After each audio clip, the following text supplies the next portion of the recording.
Back to Washington, and we had a group of about a half dozen U.S. senators announced that the Affordable Care Act needed some fixes. Looking at the list, I see all but one, I think, and that would be the gentleman from Virginia, is considered at risk in November, Steve, and they're all Democrats. And interestingly, Mr. Pryor, at the time we were taping our broadcast, has yet to sign on to that. I saw that and thought that was odd.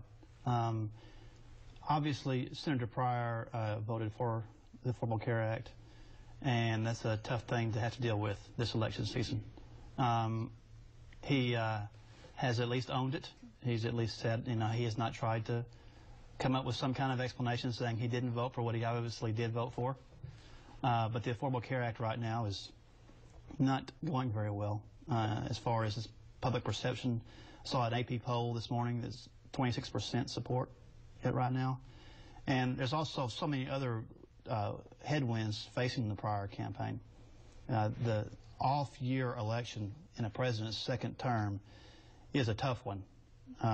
Typically, I think it was after Bush's second, in his party lost 6 Senate seats, which is what would be required for the Republicans to go over the Senate.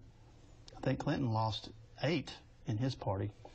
In an off year, I think that was his first off year. I thought that was the first 2002, after his health care efforts. So, there's that headwind.